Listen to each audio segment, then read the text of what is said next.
International social media Patel Prahlad भाई।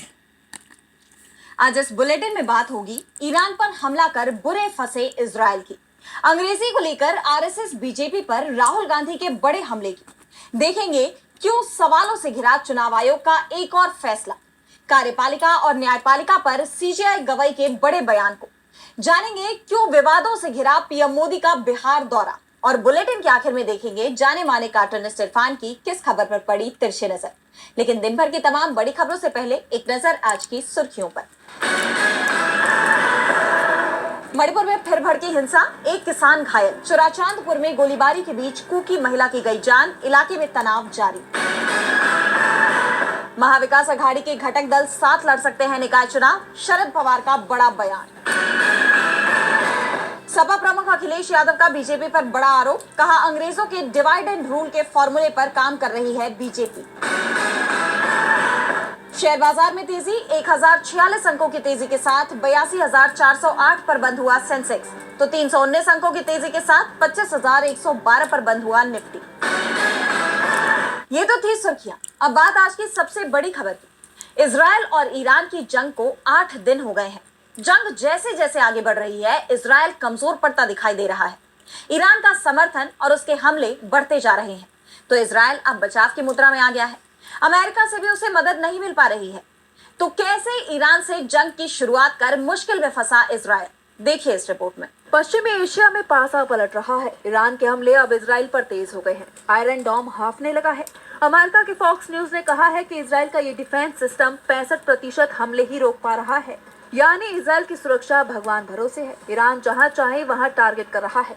Iran ने Israel के बेरशेवा शहर पर बैलिस्टिक मिसाइल से हमला किया। टाइम्स ऑफ इजराइल की रिपोर्ट के मुताबिक मिसाइल माइक्रोसॉफ्ट ऑफिस के नजदीक गिरी। इससे आसपास के घरों को भी नुकसान पहुंचा।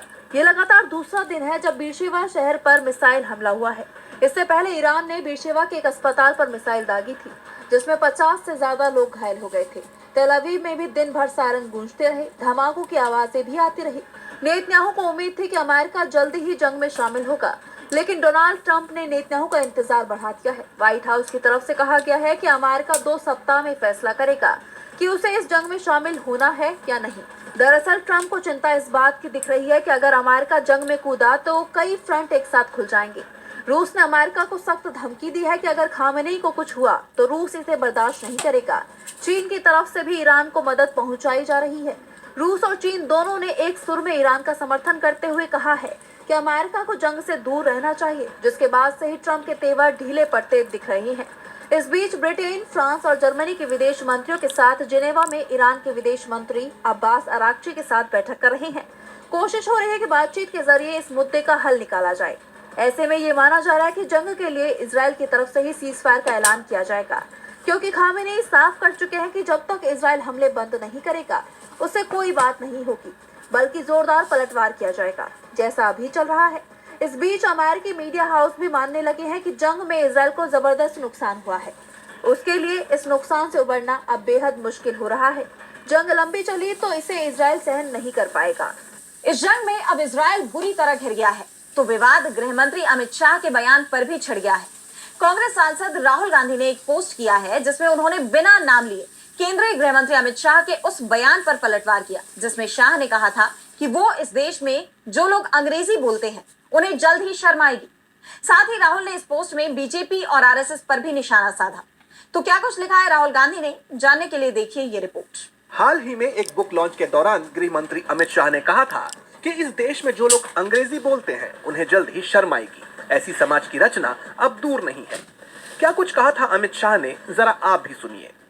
मेरी बात ध्यान से सुनना। हम सब के जीवन में इस देश में अंग्रेजी बोलने वालों को शर्म आएगी, ऐसा समाज का निर्माण। शाह के इस बयान ने एक बड़े विवाद को जन्म दे दिया है। अब नेता प्रतिपक्ष राहुल गांधी ने इस बयान का जवाब एक ट्वीट के जरिए दिया। राहुल ने लिखा, बांध नहीं पुल है, अंग्रेजी शर्म नहीं शक्ति है, अंग्रेजी जंजीर नहीं जंजीरें तोड़ने का औजार है।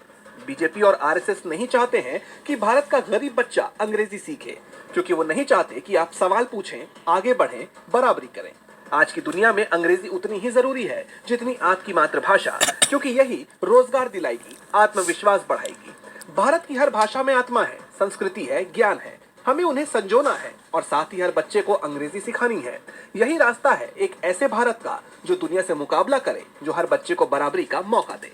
यानी देखा जाए तो राहुल ने न सिर्फ अमित शाह के बयान पर बिना नाम लेते हुए पलटवार करने का काम किया, बल्कि अंग्रेजी की अहमियत बताते हुए इसे लेकर बीजेपी और आरएसएस की भी असलियत उजागर करने का काम किया है। कांग्रेस सांसद ने बीजेपी और आरएसएस की अंग्रेजी को लेकर मंशा पर सवाल खड़े कर दिए हैं। तो सवाल चुनाव आयोग के फैसले पर भी उठ रहे हैं। आयोग ने चुनाव प्रक्रिया की वीडियोग्राफी को रखने की अवधि को 6 महीने और 1 साल से घटाकर 45 दिन कर दिया। आयोग ने इसके पीछे फुटेज के गलत इस्तेमाल की दलील दी है, लेकिन विपक्ष की पारदर्शी चुनाव प्रक्रिया की मांग के बीच ये फैसला कई सवाल खड़े कर रहे हैं। तो क्या है पूरा मामला, देखिए इस रिपोर्ट में। चुनाव आयोग ने हाल ही में मतदान प्रक्रिया की वीडियोग्राफी और तस्वीरों को संरक्षित करने की अवधि को घटाकर 45 दिन कर दिया है। पहले ये फुटेज 6 महीने से 1 साल तक रखा जाता था, लेकिन अब परिणाम घोषणा के 45 दिन बाद अगर कोई चुनाव को लेकर याचिका दायर नहीं होती तो ये डेटा नष्ट कर दिया जाएगा। आयोग ने फुटेज के गलत इस्तेमाल को इसकी वजह बताया, जहां सोशल मीडिया पर फुटेज को तोड़ मरोड़ कर गलत सूचनाएं फैलाई जा सकती हैं। नई गाइडलाइंस के तहत नामांकन, प्रचार, मतदान और मतगणना जैसे चरणों के फुटेज को 45 दिन तक रखा जाएगा। अगर किसी तरह से चुनाव के खिलाफ कोर्ट में याचिका दायर होती है तो संबंधित फुटेज को मामले के निपटारे तक संरक्षित किया जाएगा। आयोग का कहना है कि वीडियोग्राफी कानूनी जरूरत नहीं बल्कि आंतरिक प्रबंधन का हिस्सा है। विपक्ष लंबे समय से चुनाव प्रक्रिया में पारदर्शिता की मांग करता रहा है। सभी बूथों पर वीडियोग्राफी का फैसला इसी दिशा में था, लेकिन इस नए फैसले ने सवाल खड़े कर दिए हैं। कहा यह जा रहा है कि 45 दिन की सीमा इसकी पारदर्शिता को सीमित कर सकती है। अगर विपक्ष को सबूत जुटाने या अदालत जाने में 45 दिन से ज्यादा का वक्त लगता है या बाद में धांधली की शिकायत सामने आती है तो तब तक फुटेज नष्ट हो चुका होगा। इससे इस बात का शक बढ़ता है कि क्या ये फैसला चुनावी पारदर्शिता को कमजोर करने की कोशिश है, ये तो वक्त ही बताएगा। चुनावों की निष्पक्षता को लेकर लंबे वक्त से बहस छिड़ी हुई है, तो चर्चा में भारत के मुख्य न्यायाधीश जस्टिस BR गवई के बयान भी बने हुए हैं। और अब एक बार फिर CJI गवई के बयान ने सबका ध्यान अपनी तरफ खींच लिया। उन्होंने सुप्रीम कोर्ट के एक आदेश का जिक्र करते हुए कहा है कि सरकारें कभी न्यायपालिका की जगह नहीं ले सकती। तो CJI गवई ने क्यों कही ये बात और क्या है इसके मायने, जानने के लिए देखिए ये रिपोर्ट। सुप्रीम कोर्ट के CJI BR गवई ने एक बड़ी बात कही है। उन्होंने कहा कि सरकारें कभी न्यायपालिका की जगह नहीं ले सकती। CJI BR गवई इटली के मिलान में आयोजित एक कार्यक्रम में हिस्सा लेने पहुंचे थे। इस दौरान उन्होंने संबोधित किया और कहा कि कार्यपालिका कभी भी न्यायपालिका का काम नहीं कर सकती। इस संबंध में उन्होंने SC के एक अहम फैसले का हवाला दिया। CJI गवई ने सामाजिक, आर्थिक और राजनीतिक न्याय दिलाने में सुप्रीम कोर्ट की भूमिका पर जोर देते हुए सुप्रीम कोर्ट के बुलडोजर जस्टिस पर रोक लगाने के फैसले का हवाला दिया। जस्टिस गवई ने कहा, सुप्रीम कोर्ट ने ये सुनिश्चित किया कि कार्यपालिका कभी न्यायपालिका की जगह नहीं ले सकती है और सरकारें जज और जूरी नहीं बन सकती। इस दौरान CJI गवई ने गरीबों और हाशिए पर पड़े लोगों को न्याय दिलाने में पिछले 75 सालों में सर्वोच्च न्यायालय के योगदान पर चर्चा करते हुए बताया कि सुप्रीम कोर्ट ने हाल ही में बुलडोजर जस्टिस पर रोक लगाने का अहम फैसला सुनाया था। जस्टिस गवई ने कहा कि सुप्रीम कोर्ट ने कार्यपालिका को जज और जूरी बनने से रोक दिया। CJI ने सुप्रीम कोर्ट के उस फैसले का जिक्र किया जिसमें सरकार को कानूनी प्रक्रिया को दरकिनार कर आरोपियों के घरों को मनमाने ढंग से गिराने से रोकने का आदेश दिया गया था। बता दें कि पिछले कुछ वक्त से कार्यपालिका और न्यायपालिका के बीच बहस छिड़ी हुई है और अब CJI के इस बयान से ये दरार और बढ़ सकती है। कार्यपालिका और न्यायपालिका के कार्य क्षेत्र को लेकर छिड़ी बहस के बीच CJI गवई का ये बयान काफी अहम माना जा रहा है। तो लोगों में चिंता हवाई यात्रा में सुरक्षा को लेकर भी दिखाई दे रही है। अहमदाबाद में हुए एयर इंडिया हादसे से पूरा देश सहम गया और अब एयर इंडिया की 9 फ्लाइट्स कैंसिल होने की खबर आ रही है। इस बीच इंडियन एविएशन रेगुलेटर ने एयर इंडिया को कड़ी चेतावनी दी है। सवाल मोदी सरकार पर भी उठ रहे हैं। तो क्या है पूरी खबर, आइए देखते हैं इस रिपोर्ट में। एयर इंडिया हादसे के बाद से लगातार ये एयरलाइन चर्चा में बनी हुई है। एक तरफ 275 लोगों की जान कैसे गई, कैसे एक झटके में पैसेंजर्स से भरा प्लेन क्रैश हो गया, इसकी जांच चल ही रही है। वहीं दूसरी तरफ हर रोज कई फ्लाइट्स टेक ऑफ करते ही लैंड हो जा रही हैं, कुछ आधे रास्ते से लौटकर आ जा रही हैं, जिसे लेकर पहले से ही यात्रियों में काफी चिंता है। और अब एयर इंडिया ने 9 और फ्लाइट्स कैंसिल कर दी। इनमें 4 इंटरनेशनल और 5 डोमेस्टिक फ्लाइट्स हैं।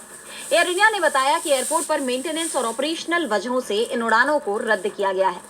अहमदाबाद प्लेन क्रैश के बाद पिछले 9 दिनों में अलग अलग कारणों से अब तक 84 उड़ानें रद्द की जा चुकी हैं। ऐसे में यात्रियों का हवाई सफर से अब भरोसा उठने लगा है। इंडियन एविएशन रेगुलेटर ने एयर इंडिया को 3 एयरबस प्लेन को जांचे बिना उड़ाने पर चेतावनी भी दे दी है, क्योंकि जांच में इन प्लेन में खराबी की बात सामने आई।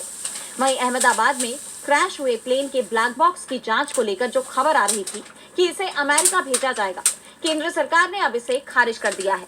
केंद्र ने कहा कि प्लेन के ब्लैक बॉक्स को कहां भेजा जाएगा, इसका फैसला एयरक्राफ्ट एक्सीडेंट इन्वेस्टिगेशन ब्यूरो यानी AAIB करेगा।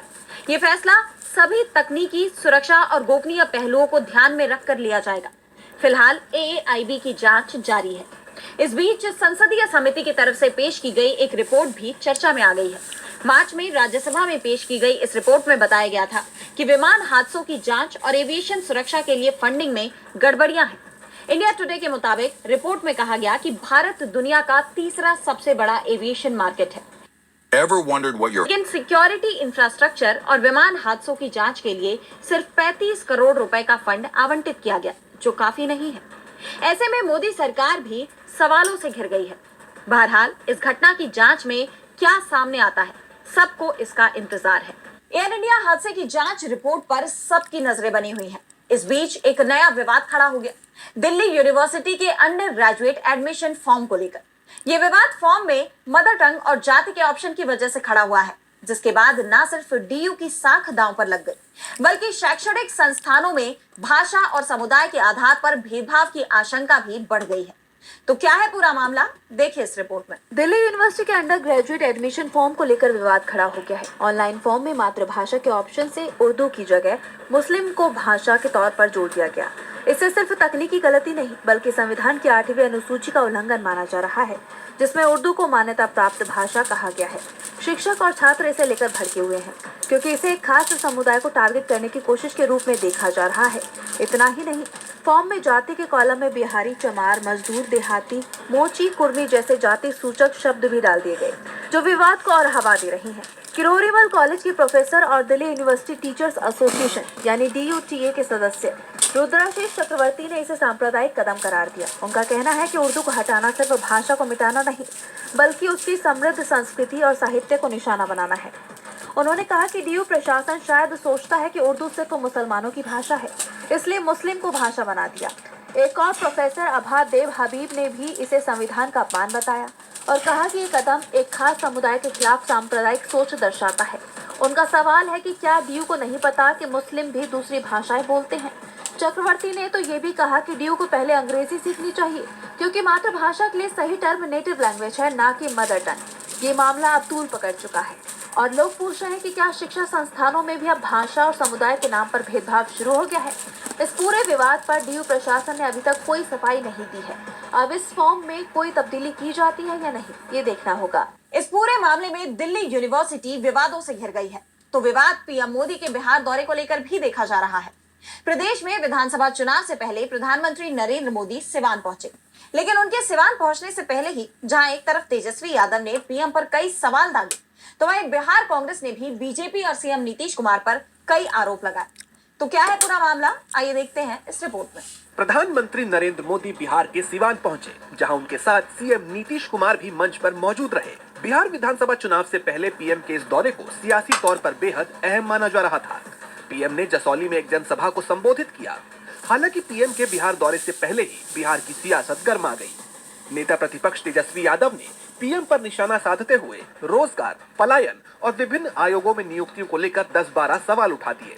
उन्होंने तंज कसते हुए कहा कि PM लालू तेजस्वी को गाली देने आ रहे हैं, ना कि बिहार की समस्याओं का समाधान देने। तेजस्वी ने यह भी पूछा कि क्या PM आयोगों में नियुक्त 3 दामादों को माला पहनाएंगे। वहीं बिहार कांग्रेस ने भी बीजेपी पर गंभीर आरोप लगाए। कांग्रेस का दावा है कि PM की रैली में भीड़ जुटाने के लिए आंगनबाड़ी सेविकाओं और सरकारी कर्मचारियों को जबरन लाया गया। कांग्रेस ने कहा कि इन महिलाओं से PM के जयकारे लगवाए गए, जो उनकी आजादी का हनन है। इसके अलावा कांग्रेस ने नीतीश कुमार के भाषण पर भी तंज कसा।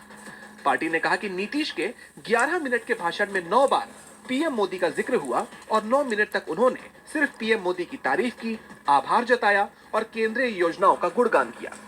कांग्रेस ने चुटकी लेते हुए पूछा कि क्या अब नीतीश कुमार का भाषण भी बीजेपी ऑफिस से आता है। यानी भले ही PM नीतीश कुमार के साथ मंच साझा कर चुनाव से पहले राज्य में अपनी और NDA की स्थिति मजबूत करने की कोशिश में थे, लेकिन कांग्रेस और तेजस्वी यादव के दो तरफा हमले ने इस दौरे पर कई सवाल खड़े कर दिए हैं। और अब बुलेटिन के आखिर में देखेंगे जाने माने कार्टूनिस्ट इरफान की किस खबर पर पड़ी तिरछी नजर।